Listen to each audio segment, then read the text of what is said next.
Inhalable insulin की सब बातें कर रहे हैं और आपके भी बहुत क्वेश्चंस होंगे।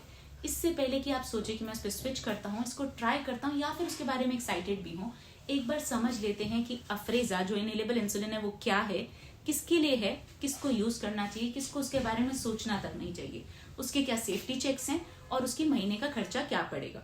तो सबसे पहले जानते हैं अफ्रेजा क्या है। अफ्रेजा एक ultra rapid acting inhalable insulin है जो कि यूज होता है खाने से पहले। ये छोटे छोटे कार्ट्रिजेस में आता है जिसको हम एक पंप में डालते हैं और उसको इनहेल करते हैं। ये पंप हमारे इंसुलिन पंप से बिल्कुल ही डिफरेंट है। अब अफ्रेजा जब हम लेते हैं वो सिर्फ खाने से पहले लिया जा सकता है, यानी कि आपका लॉन्ग एक्टिंग इंसुलिन कंटिन्यू रहेगा, जिसको हम बेसल इंसुलिन भी कहते हैं। अब बात आती है अफ्रेजा किसके लिए और किसको अवॉइड करना चाहिए। अगर आप एक अडल्ट हैं विद डायबिटीज तो आप अफ्रेजा यूज कर सकते हैं मील टाइम इंसुलिन की जगह। पर अफ्रेजा तभी यूज हो सकता है अगर आप 18 साल से ऊपर के हैं। अगर 18 साल से नीचे के लिए तो आपके लिए अफ्रेजा अप्रूव नहीं है। अफ्रेजा पे स्ट्रॉन्ग वार्निंग है लंग सेफ्टी से रिलेटेड, यानी कि अगर आपको अस्थमा है या सीओपीडी है तो आप अफ्रेजा यूज नहीं कर सकते। यहाँ तक कि अगर एक डॉक्टर को अफ्रेजा यानी कि इनहेलेबल इंसुलिन आपको रिकमेंड भी करना है तो उनको आपका स्पायरोमेट्री यानी FEV1 टेस्ट करना होगा। अगर ये टेस्ट क्लियर भी हो जाता है तब भी ये टेस्ट आपको हर 6 महीने में और साल में रिपीट कराना होगा, तभी अफ्रेजा आप कंटिन्यू कर सकते हैं। अगर आप स्मोकर हैं तो आप अफ्रेजा नहीं यूज कर सकते। अगर आपने रिसेंटली छोड़ा है तब भी आप अफ्रेजा नहीं यूज कर सकते। अगर आप प्रोन टू डीके हैं यानी कि डायबिटीज कीटोएसिडोसिस होने के चांसेस आपको ज्यादा रहते हैं, ऐसे में भी आप अफ्रेजा यूज नहीं कर सकते। अब अफ्रेजा की डोजेज की बात करते हैं। अफ्रेजा जो है वो फिक्स्ड डोजेजेस में आता है, यानी कि अफ्रेजा भी मार्केट में 4, 8 और 12 यूनिट्स में ही आता है। अगर आपका कैलकुलेशन के हिसाब से आता है 9 यूनिट्स या 6 यूनिट्स तो आप अफ्रेजा नहीं ले सकते हो, आपको पेन से ही इंसुलिन लेना पड़ेगा। बट लेट्स से अगर आपको 24 यूनिट्स यूज करना है तो आप 2 12 यूनिट्स के डोजेज यूज कर सकते हो।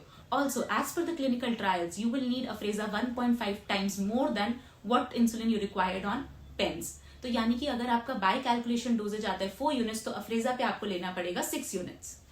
अब बात करते हैं कि अफ्रेजा कितनी देर में काम करना शुरू करता है। अफ्रेजा 5 सेकंड में काम करना शुरू कर देता है। 12 मिनट में शुगर्स नीचे आने लग जाती हैं। उसका पीक जो है 35 मिनट्स टू 45 मिनट्स में आ जाता है। वैसे तो ये बहुत इंटरेस्टिंग साउंड करता है, पर इसका सबसे बड़ा ड्रॉबैक ये है कि अगर आप लो ग्लाइसेमिक मील खा रहे हैं, हाई प्रोटीन हाई फाइबर मील खा रहे हैं या कॉम्प्लेक्स कार्ब्स खा रहे हैं तो ऐसे में अफ्रेजा काम नहीं करेगा, क्योंकि अफ्रेजा का एक्शन टाइम खाने के पीक आने से पहले ही खत्म हो जाता है। अफ्रेजा का जो इनहेलर डिवाइस है उसे सिर्फ 15 दिन के लिए यूज किया जा सकता है। हर 15 दिन में उसे रिप्लेस करना होता है। अफ्रेजा को हमें 2 to 8 डिग्री के टेम्परेचर में रखना है तो उसको हमेशा हमें फ्रिज में रेफ्रिजरेटेड रखना जरूरी है। अब बात करते हैं कि अफ्रेजा जो इनहेलेबल इंसुलिन है उसके कुछ साइड इफेक्ट्स हैं।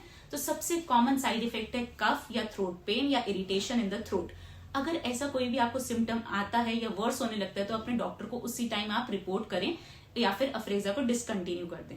अगर किसी डॉक्टर ने अफ्रेजा को रिकमेंड करना है या प्रिस्क्राइब करना है तो उसके क्लियर रूल्स क्या हैं। सबसे पहला रूल है कि वो चेक करे कि पेशेंट की कोई लंग हिस्ट्री तो नहीं है, उनका स्पायरोमेट्री टेस्ट करें और तभी वो अफ्रेजा को स्टार्ट कर सकते हैं। उनको एक प्रॉपर प्लान बनाना है कि बेसल इंसुलिन कंटिन्यू रहेगा। उनको चेक करना है कि पेशेंट बेसल को डिसकंटिन्यू ना कर दे। मेक श्योर करें कि पेशेंट जो है वो CGM लगाए ताकि हाइपोस को प्रिवेंट करा जा सके। एंड सबसे ज्यादा इंपॉर्टेंट कि पेशेंट की कोई भी history of asthma, COPD, smoking या अभी रिसेंट क्विटर ना हो या फिर DKA प्रोन ना हो। अब बात करते हैं कॉस्ट की। ऑनेस्टली बताऊं तो कॉस्ट बहुत डिफरेंट रहती है, रैंडम रहती है, क्योंकि हर एक के डोजेजेस पे डिपेंड करता है कॉस्ट कितना है। पर अभी मैं आपको बताऊंगी कि जो कॉस्ट कंपनी ने हमारे साथ शेयर करी है वो कितनी है।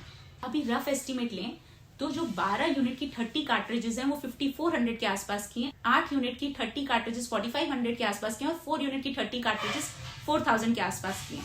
अगर आपके और भी क्वेश्चंस हैं अफ्रेजा के ऊपर तो नीचे कमेंट कर, I will make sure I will answer them in my next video.